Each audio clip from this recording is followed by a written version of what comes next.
Okay, perfect. Thank you. First off, Doris, thanks for inviting me back. Last year was a lot of fun. It was my first time kind of sharing information like that in front of a group.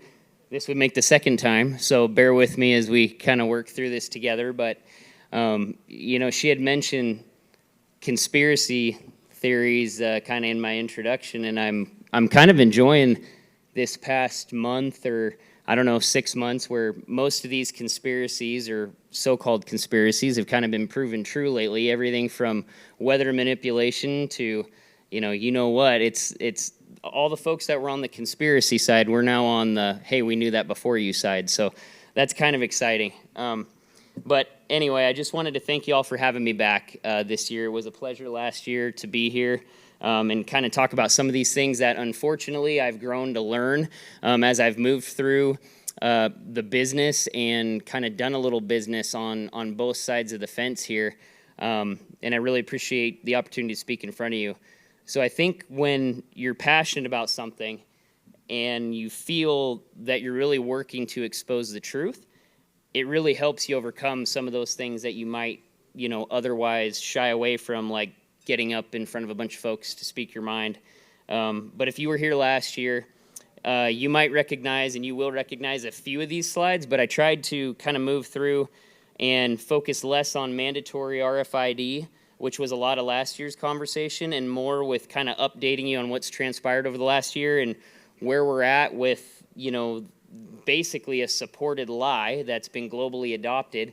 And I'm hoping to provide you with some information that you can take back when, as you have conversations with folks, you can share with them the reasons why it's a lie and direct them the right direction, to kind of look these facts up themselves. It's easily findable on the internet, but you need to know where to look. So I guess if we're going to call it a lie, we better evaluate that claim as well.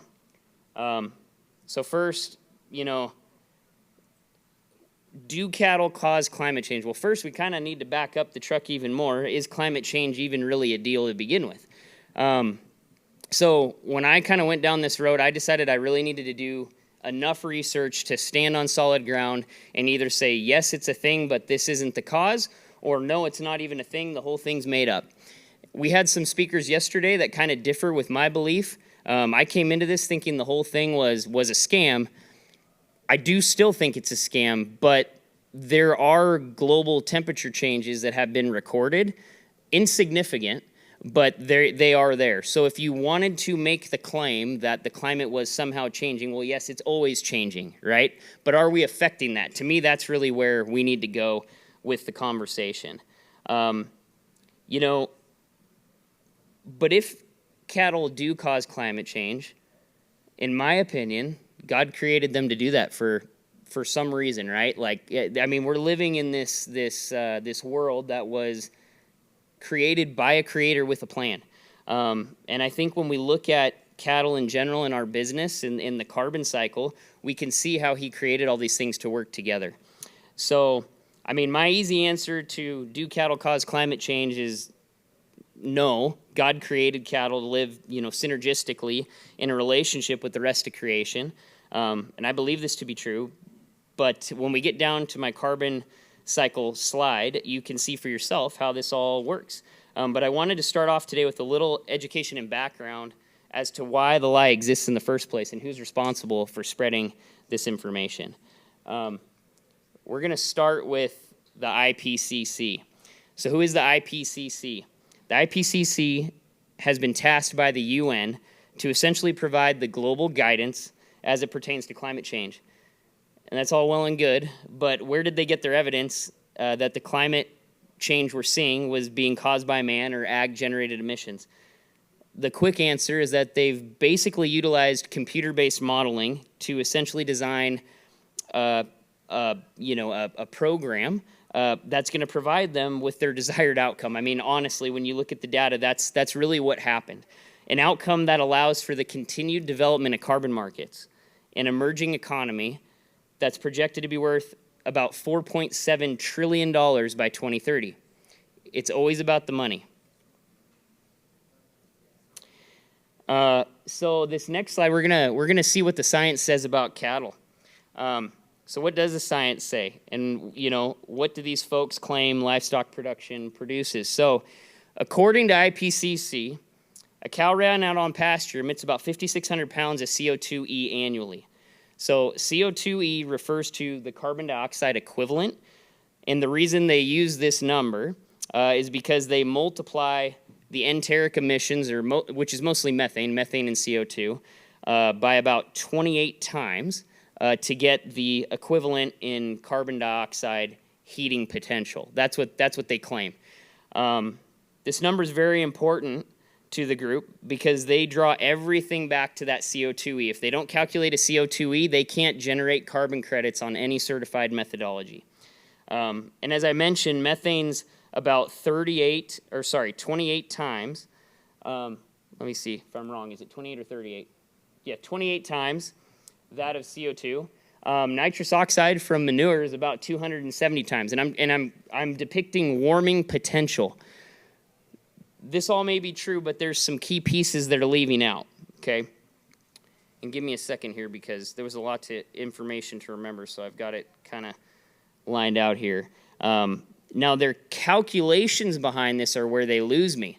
We're going to go on to the next slide, and we're going to talk about GWP 100. So GWP 100 is the calculation that is used by the IPCC to basically tell the world what cattle or any other kind of enterprise is contributing to climate change. Why this is significant is because this methodology assumes methane acts exactly like CO2 in the atmosphere, which is not true. So even if the methane from cattle was a problem, which it's not, this doesn't account for it accurately. It takes that 28 times higher number and multiplies it over 100 years, okay? The interesting thing about that is that all these these climate scientists know that this is not an accurate depiction of what methane actually does in the atmosphere. So methane has about a 12-year half-life until it converts to CO2 and to water. And it's a lot less CO2 that it converts to. So alternatively, CO2 can be in the atmosphere for thousands of years. But again, if we're taking something that is converting to both water and carbon, we have a lot less of that left, and there's a lot less going into the atmosphere. And again, we're pulling that back into the ground, and this next slide really, I think, does a better job of showing that. So here's GWP star. So this was developed by Oxford, championed by UC Davis, CSU, and other ag-based leaders, which claims, to better account for methane's short atmospheric lifespan, but remains unadopted by regulatory bodies and carbon credit methodologies. They all use GWP 100, even though they know it's wrong as you look at livestock or any other sector producing methane. To that point, GWP star doesn't just remain unadopted. There's been major pushback by the carbon credit industry, those involved with the markets. And you can sit here and kind of wonder why, but I think if you put two and two together, we can all kind of figure out it's because it doesn't make it look as bad. If it doesn't look as bad, it doesn't generate as many credits that the market can then trade, okay? So that is essentially what is behind these two methodologies. Now, we've had people like Dr. Frank Mitloehner from UC Davis. UC Davis has kind of come under fire lately because they've been hosting this annual event looking at like the state of the industry in regard to reducing methane emissions and whatnot. But I will tell you this, I do know those folks there. I do know the folks at CSU that have been doing a lot of this work. And, whether we agree with it or not, they're actually trying to work towards a situation where we're reducing the liability that's being placed on the cattle industry. Where I differ with them is that we need to call it an outright lie, which is what it is. And we already know it's a lie because that carbon is being pulled back down into the ground through photosynthesis and just recycled by the cow. They're not putting any new carbon into the atmosphere that wasn't already there. So, that being said, is the science settled? 31,000 scientists don't seem to think so. So there's a petition that was started by the Oregon Institute of Science and Medicine stating that CO2 does not cause climate change, and they've had 31 scientists from around the world sign this. So I'd say it's less than agreed upon at this point in time. That's an inconvenient truth they don't like us to mention. So when we have 31,000 scientists that disagree with the global narrative that CO2 is even causing climate change, and I should back up. So what those 31,000 scientists don't agree with is the fact that carbon or greenhouse gas emissions is actually what's even causing climate change, okay? So if the global narrative is that these emissions cause climate change, but 31,000 scientists disagree, how do we trust the science? Well, I have some science of my own that I found as I was researching this topic, and it introduced me to Dr. Willie Soon. So Dr. Soon, back in 2003, who at the time was working as an astrophysicist for Harvard Smithsonian Center for Astrophysics, surveyed 240 proxy studies worldwide and found that they show a warmer medieval period from about 900 to 1300 AD and a little cooler what they call the Little Ice Age, which was from 1300 AD to 1850. The graph on the right shows exactly what Dr. Soon was talking about, which is essentially that the Earth appears to naturally increase and decrease in temperature over extended periods of time. We know this. The key conclusion was basically that across the world, many records reveal that the 20th century is probably not even the warmest, nor uniquely extreme climate period in the last 1,000 years. That's pretty interesting to me, given the conversation that we're involved with today. So what is causing it? What is causing this change? In addition to Dr. Soon's findings, it's important to note that many other planets in our solar system, and when I say many, I mean many, are showing similar or greater warming trends than our planet. There's no cows, there's no cars, there's no airplanes, they're still warming. In fact, NASA has disclosed data showing that Neptune, Neptune's moon Triton, Pluto, Saturn, Jupiter, Mars have all increased in temperatures greater than or equal to Earth. So what about Earth? I was telling you earlier that I kind of disagreed a little bit from some of the conversations yesterday that the climate is changing. It's just not man-made, in my opinion. According to NASA, we've seen a 1.47 degrees Celsius increase in average surface temperatures since the pre-industrial age. What is interesting is that as far as atmospheric temperatures are concerned, both the lower and mid-troposphere, which are essentially the lower levels of the atmosphere, have seen a slight increase in temperature of around 0.65 degrees Celsius, but the outer stratosphere has actually cooled. So it's decreased by 1.97, which is typical when you see some greenhouse gases increasing. The same things happened on Mercury, but to a greater extent. But when I look at this, I'm like, okay, what gives? Are we heating or are we cooling? What is causing the warming of these planets within our solar system? And, what do they all have in common? Well, the sun. It all points to the sun. Solar irradiation is a significant piece to what we're seeing here. And I found this graph that looks at the average daily high temperatures tracking almost identically with STI or solar total irradiance. This is probably the first and last time you'll ever hear me thank UC Berkeley for anything they've done. But this is some useful information, and quite honestly, it begs the question of why there isn't more work illustrating this kind of synergistic relationship. I actually believe there is more work out there showing this, and it's just hard to find, unless you're Bill Gates.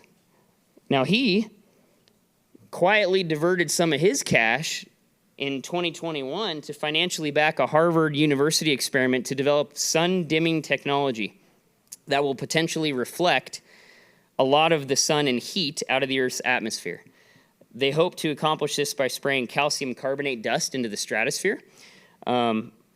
Instead of admitting that the cause of the rise in temperatures is in fact the sun, it's being presented, though, to everyone as a two-pronged approach, right? We're running out of time, so not only do we need to reduce gas emissions, we've got to block the sun out, too, or we're all going to die. What they should be saying is we were wrong, so we're going to try this instead. But again, we need to stop and remember the kind of money behind the carbon lie. This developing economy is already worth twice as much as the global beef business and still climbing. And I kind of quickly added a few of these last night, but I thought it's important to add this plane. Before we move on from this piece with Bill Gates, I just want to say for all of us that have known weather modification was a thing for a long time, you know, what we saw this past month in Texas was tragic. And what really drove some of this home for me and kind of my newfound push to eliminate weather modification in our state and in the U.S., we really need to legislate against this, guys, was, you know, when you dive into this, we've been doing this since the 40s. It is incredible to me how long this technology has been around and how people have been told it does not exist and it's not used. And yet we are seeing floods like we've never seen this year. You know, and, you know, we could bring up North Carolina, and it's tragic. But I thought it's important to show you this, too. So this is an actual permit that is held in the state of Texas by a company called Rainmaker. Do some Googling, and you'll find out they sprayed in the same area as the tragic flood that just occurred 2 days prior. It's very real. I don't think we've even scratched the surface on this stuff yet, and we need to ban this over the skies of South Dakota.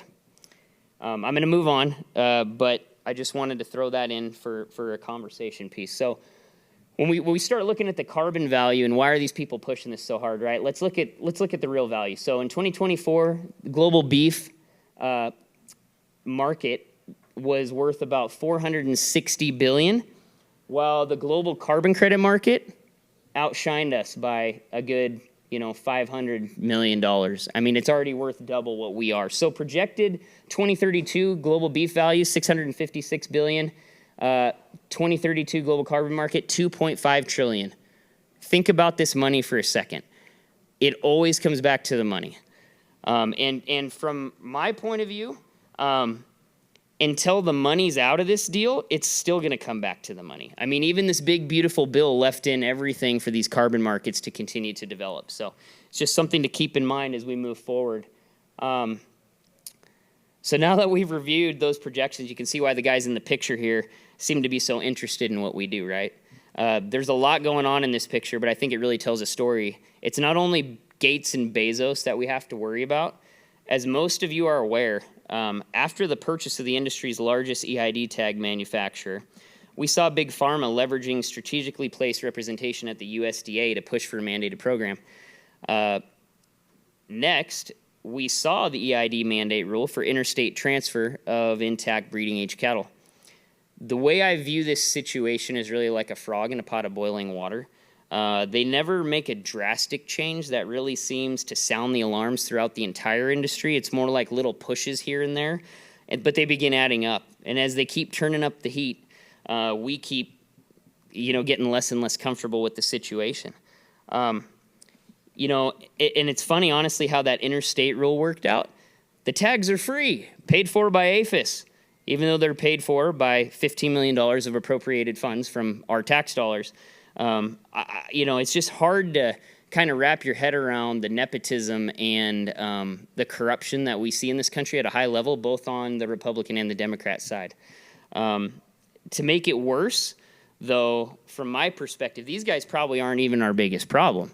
Unfortunately, there's a greater threat right now, and it's likely these guys.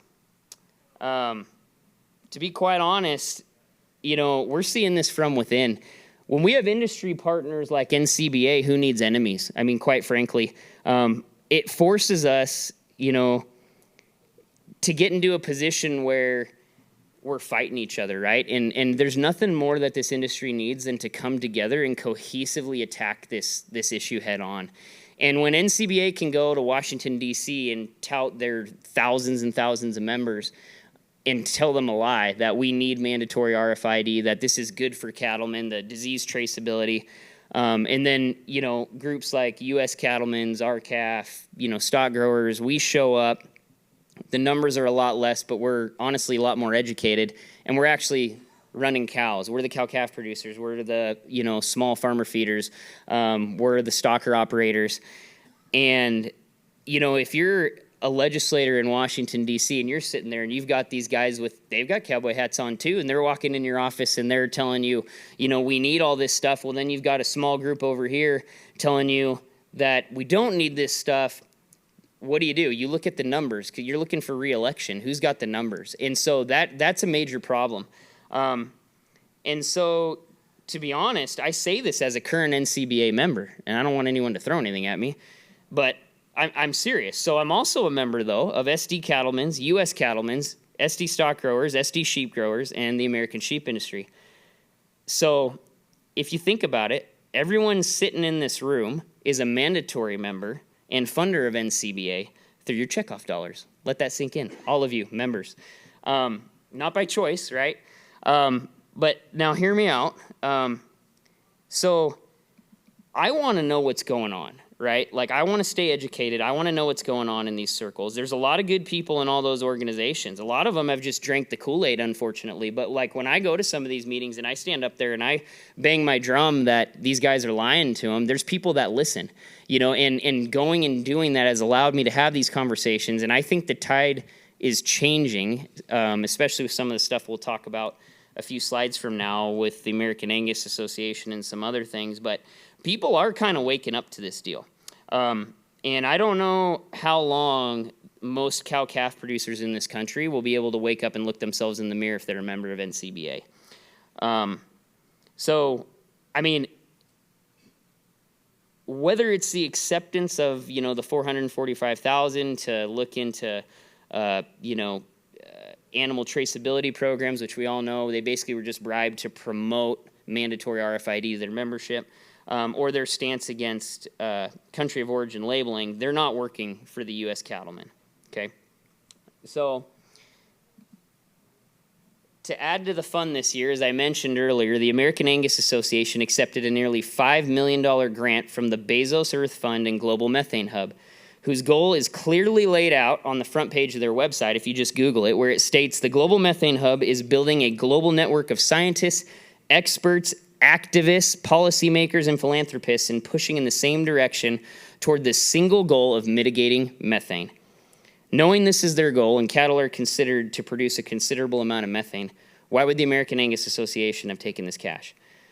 The answer that's essentially been given is that if we didn't take it, our competitors would have. So we wanted to take that cash, and it's going to lead to increases in efficiency. Okay, emissions aren't going away anytime soon. Well, they're right, especially if our breed associations start folding like a deck of cards to the carbon lie.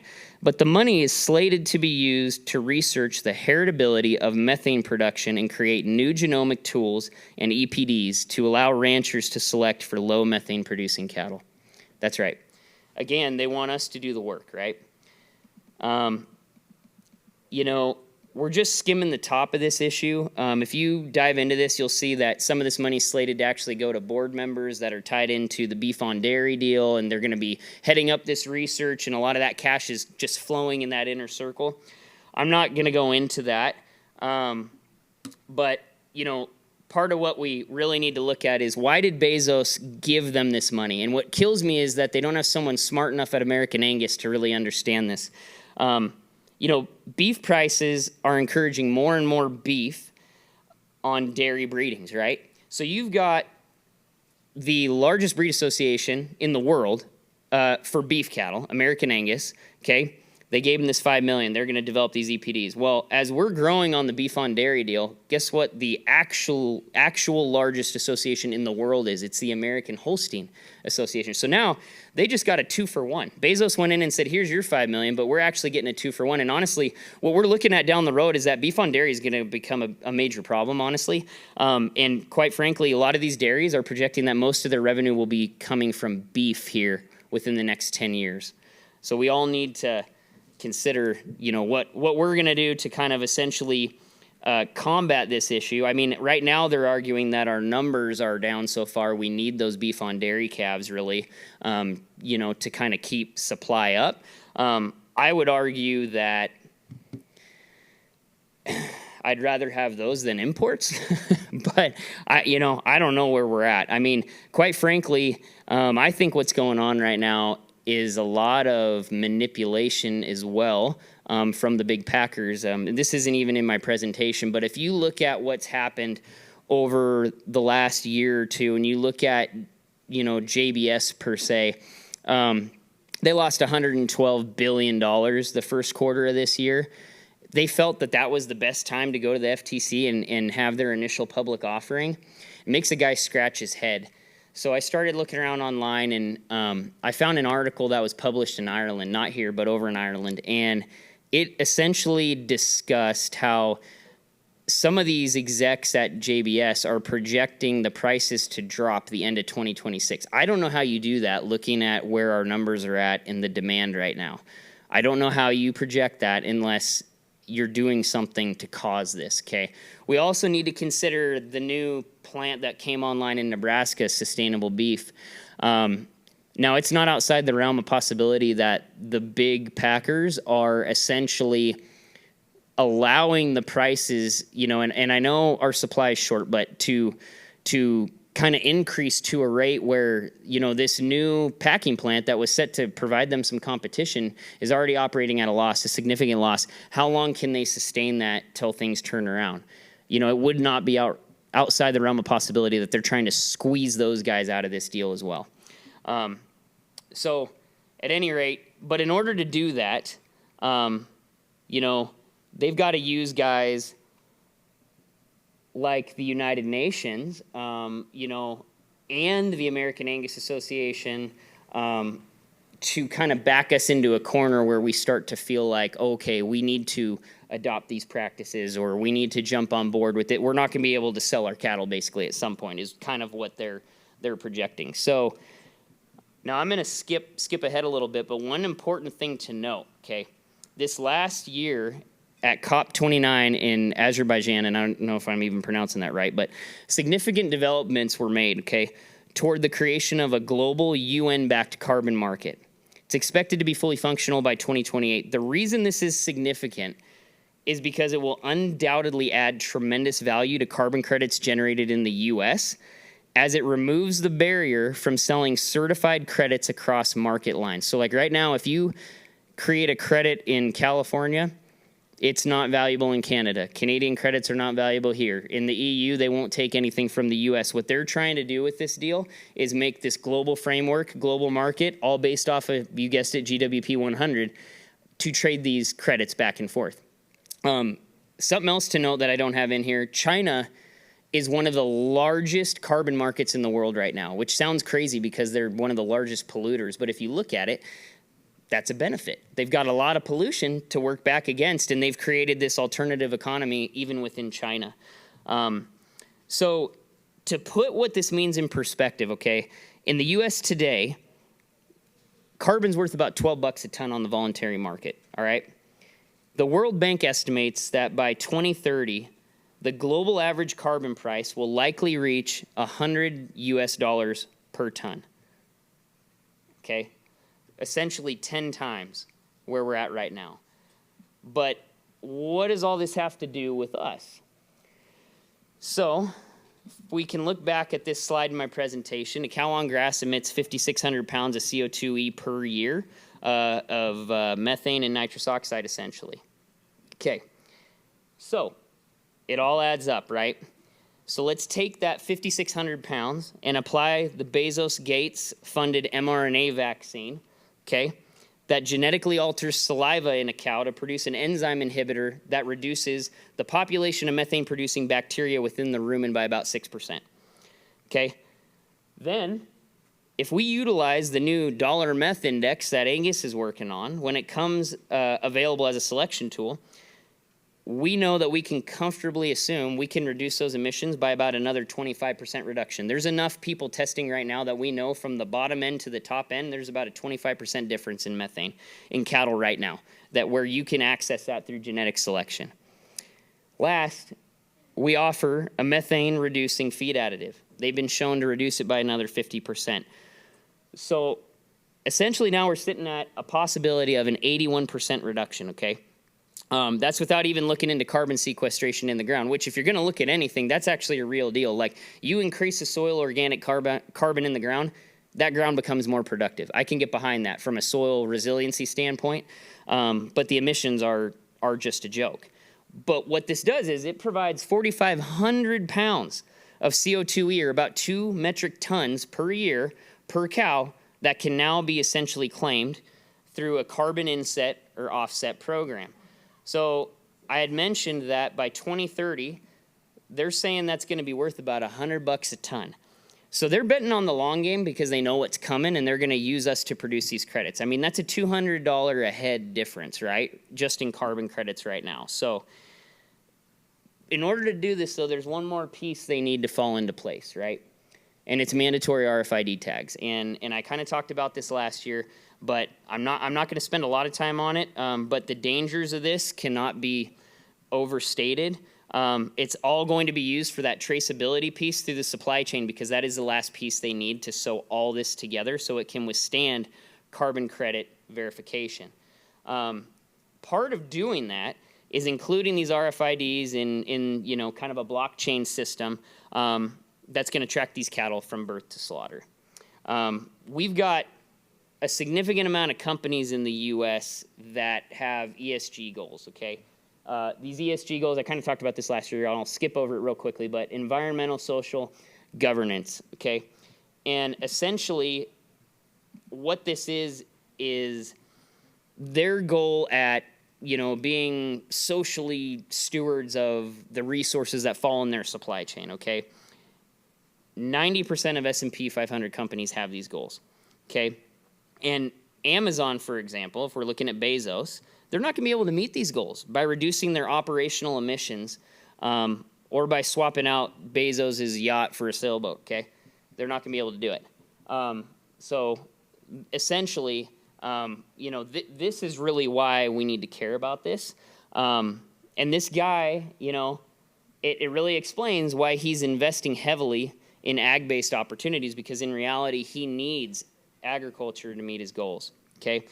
Now, I've got a video in here, and if you were here last year, I'm going to play the same video because it hits home a little bit further for me this year as we look at AI and how that's progressed and how everything we're doing is being tracked. And, you know, they're saying this new Grok 4 or whatever it is from Elon is smarter than a PhD. But what it really comes down to is if they can track all these inputs into the supply chain, then they're going to track what we do, okay? This video here explains an app that they were working on at Alibaba, and what that's going to mean for us. So hopefully this works. We're developing, through technology, an ability for consumers to measure their own carbon footprint. What does that mean? That's where are they traveling? How are they traveling? What are they eating? What are they consuming on the platform? So individual carbon footprint tracker. Stay tuned. We don't have it operational yet, but this is something that we're working on. Yeah, thank the Lord it's not operational. I mean, like my eyes get big when I start seeing this stuff, and there is going to come a point, these smart cities are a real deal, where they're going to be telling these people in town, like, oh, you've had too much beef this week, right? Because of this GWP 100. So it really gets me thinking, though, about AI surveillance, where this could go, or if companies, you know, are going to start requiring for employees to utilize a system like that so that company can then track all of their scope 3 and beyond emissions, right? Employees will now be carrying these things. So, you know, how do they get us to do this? I kind of spoke about this last year, but it all starts with premiums. It always does. You know, we get roped in with cash. You know, the thing is, though, it ends with forced adoption or even market access restriction. We've seen this around the world. They're being taxed. In Ireland, they're being told you got to get rid of cows by 2030 if you don't have a solution. You know, now you can't even ship your cattle to a ranch that you had in Nebraska without a premise ID tag in those breeding age cattle right now. Think about that. That's that baby step, right? You know, the next part of this is, oh, I'm sorry, but you can't take your cattle to a USDA-inspected facility for processing anymore because you're not complying with the new mRNA vaccine for emissions. Quite frankly, this will be our reality at some point if we let it. And yes, they would really do this to us. Essentially, they've already started. They've shown us time and time again that this global issue, is not going away. The U.S. is actually standing in their way at implementing this to a worldwide marketplace, okay? We've already seen new climate-related regulations and even taxes around the world in literally every single country where they have the mandated use of RFID tags, except for Canada. The route that Canada took is likely the way our country would go if the Democrats get back into office. They're not taxing cattlemen. They're regulating the energy sector. They're setting a price for those carbon credits, and they're creating basically the marketplace overnight, fictitiously, okay? California has actually done the same thing.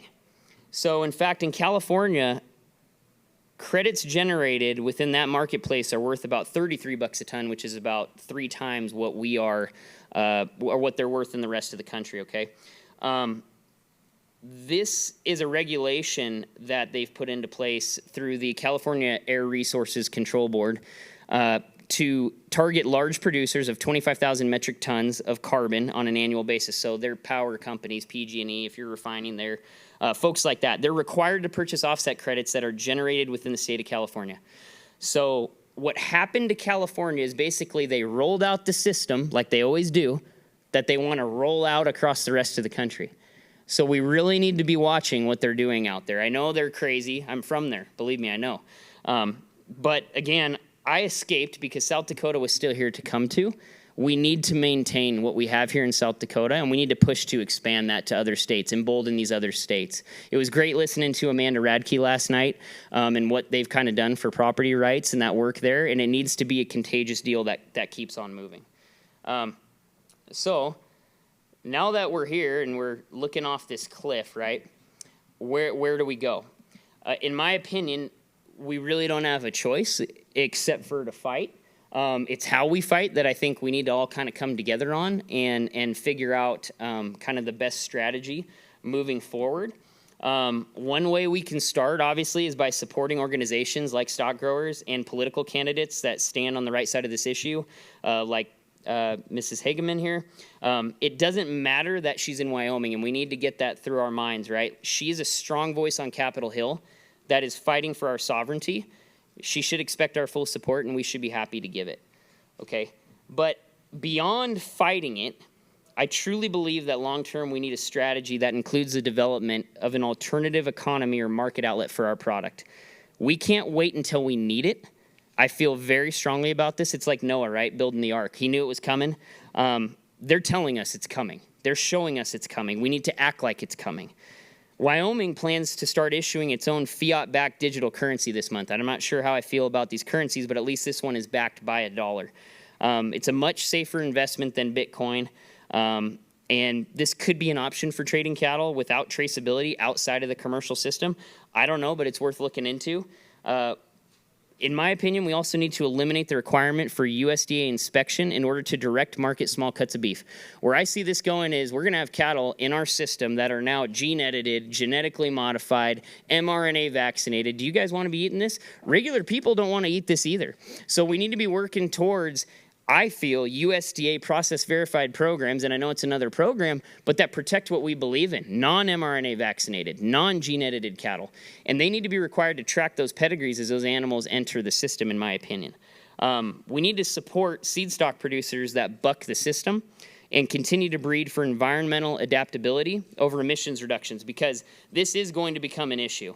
I follow the guy that runs a company I'm not going to mention the name of, but a very large global beef genetics company. And he was on LinkedIn the other day talking about lobbying in D.C.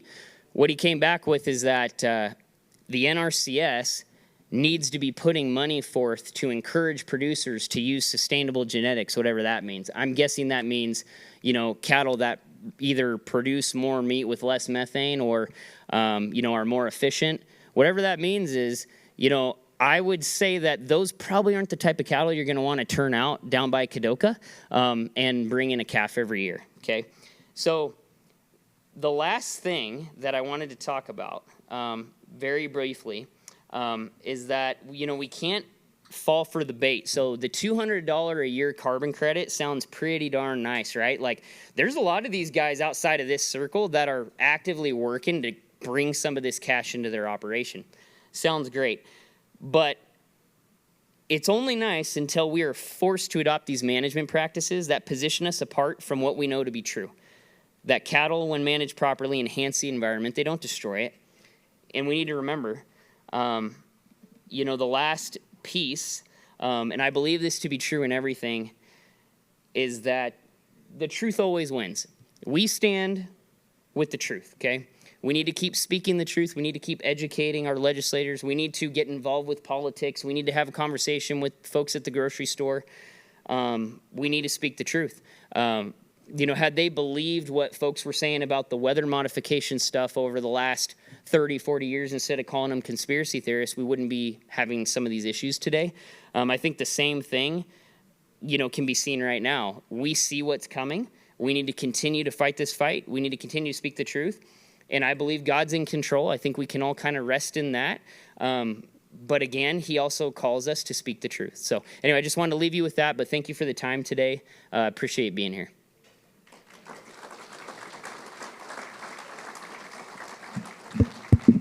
Jeff, would you take questions? Yeah, you bet. Anybody have questions for Jeff? Sure, you're going to make me hoof it all the way across the wall, and then somebody's going to put their hand up over there.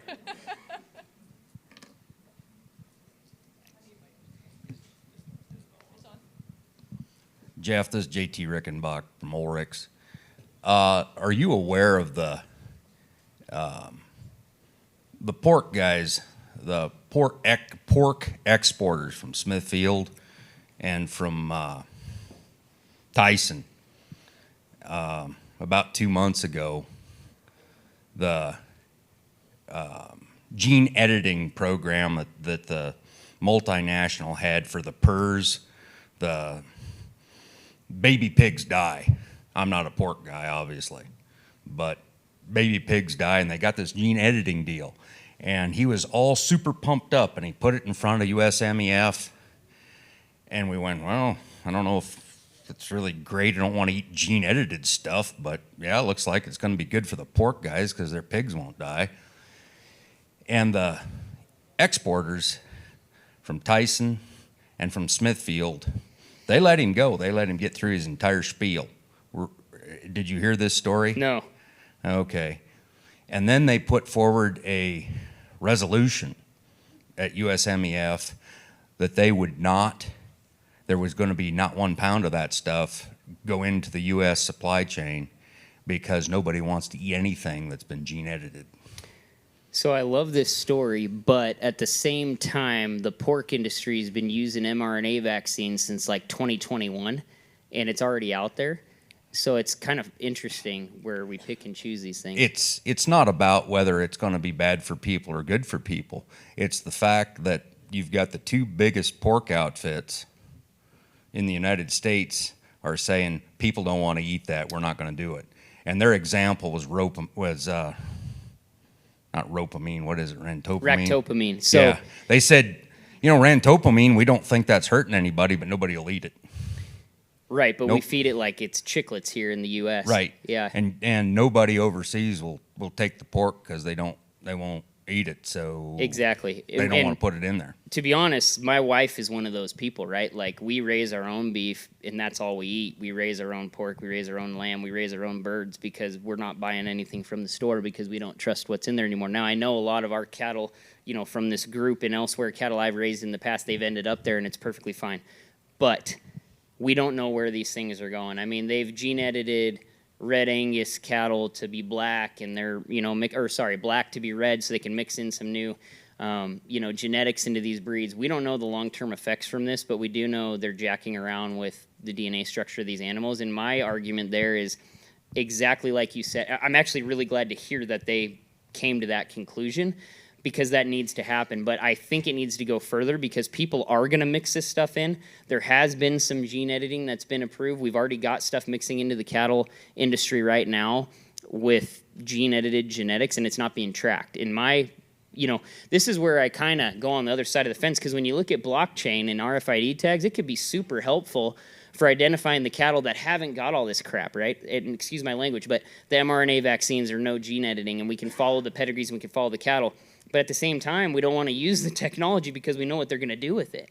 So it's kind of a double-edged sword, and I think it's going to come down to, in my opinion, producer self-verification programs and direct marketing to those people that want to make sure they're getting safe beef, Okay, got another question here? Yep.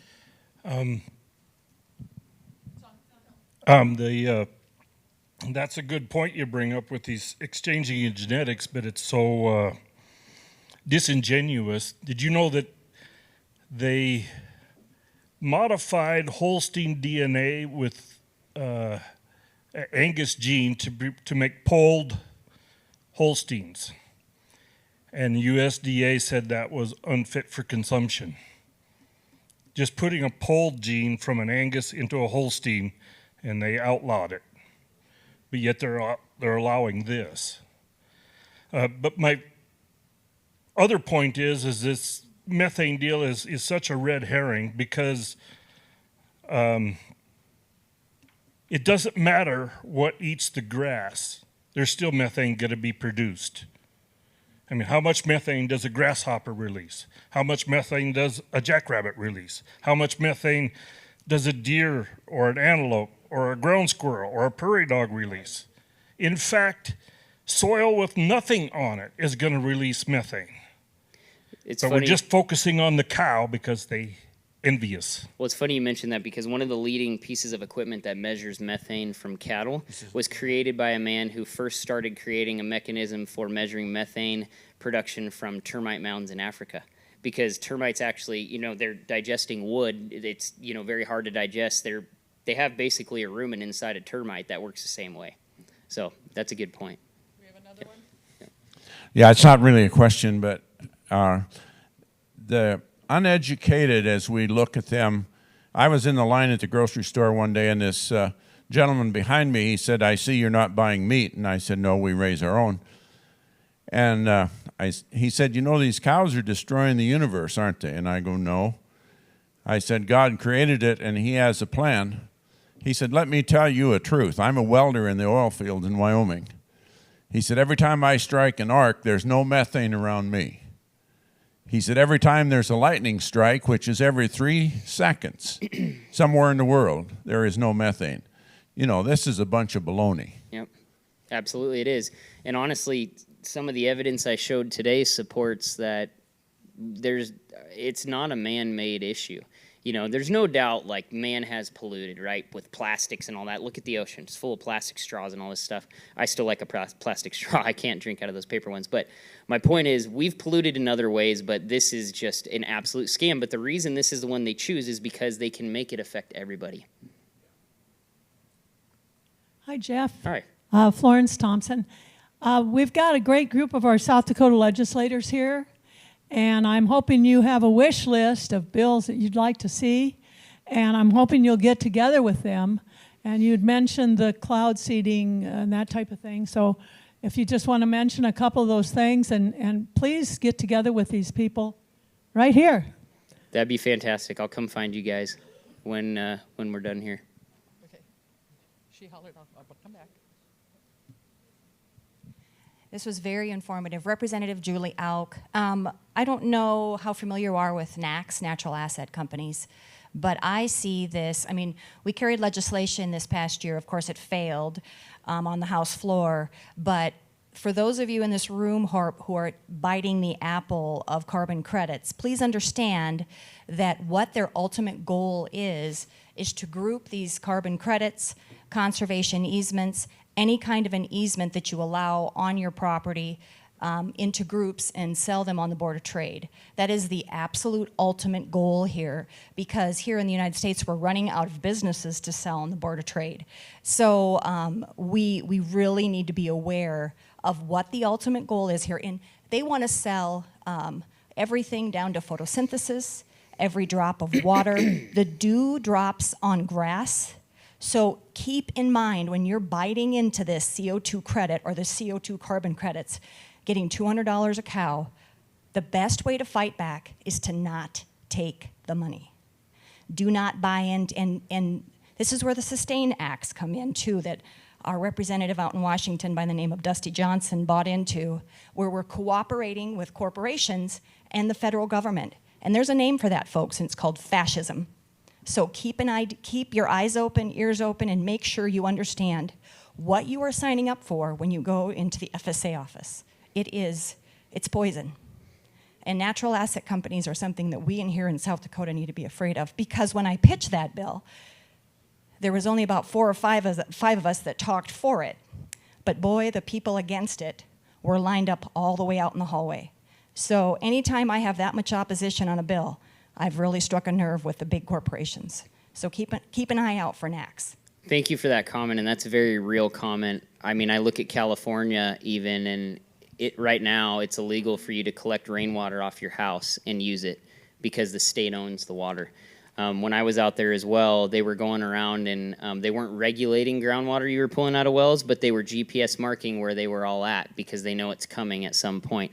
They were going out and measuring our stock dams and looking at, you know, how much water storage we had. And it's not going to stop until we stop it. I mean, and so hopefully, you know, folks like you will stay where you're at in Pierre and continue to fight. Thank you for that. Last question. Thank you. Thank you for your presentation. I really appreciate the information. I'm Representative Terry Jorgensen. And my concern is it's not just one piece of the puzzle, right? It's always a larger strategy. So I'm wondering, how does fake meat and all of that fit into this strategy? Thank you. So this is just my opinion. I had a friend from California actually he's always been kind of crazy. I mean, I could tell a story about what he wanted to do with his coals when they died and how he was gonna use the maggots to, you know, make lobster. And anyway, the guy is crazy, but he's outside the box thinker. And he came to me 6 years ago and told me that this fake meat deal is gonna become a real thing, and I blew him off completely. And I was wrong. I mean, what I have seen is the traction has just grown incredibly. But the weird thing is, you know, you look at Burger King, and they rolled that Impossible Burger out, and people stopped going there. Literally, people like me will never go there again. And the products just aren't good. And so there's plant-based, and then there's the, you know, lab-made. And what I found is that the lab-made still requires beef tissue to start, but then they're just making it in a lab, right? So what is the real benefit here? They actually are using more resources to produce that beef. Yeah, that whole deal, that's what's so crazy, because like Bezos is invested in those companies too. What I think it is that essentially at some point, if they keep running with this GWP 100, this global narrative, they're going to apply such a carbon emission factor to beef that it's going to outweigh the reality of what that lab stuff actually does produce. And they're going to get a carbon credit, those companies will get a carbon credit for reducing emissions. That's my thought on the whole deal. Because it's all coming back to the Ponzi scheme of the carbon market economy, every bit of it. Yep. Yeah. Okay, I lied. We have one more quick question. Thank you. Greg Blanc, Senate District 35 here in Rapid City. I am so thankful for the presentation that you're giving today. I had no idea that I would be hearing this information that we're all very familiar with. So thank you for educating all of us, and all of your information is accurate. My question is, since we know that, well, you know, I know, most of us who do research on this understand that carbon dioxide is only 0.04% of the atmosphere, and we realize that this is, you know, always follow the money. You've heard that mentioned many, many times. What would happen, Mr. Clark, if South Dakota made a stand and just said we're not going to buy into the lie, because the lie just increases more expense for our ranchers and for our farmers, and more expense for the taxpayers that just want to buy great South Dakota beef at the grocery store? What would it take? I know it's not an easy thing to do, but what would it take for our state and several other states to just say no?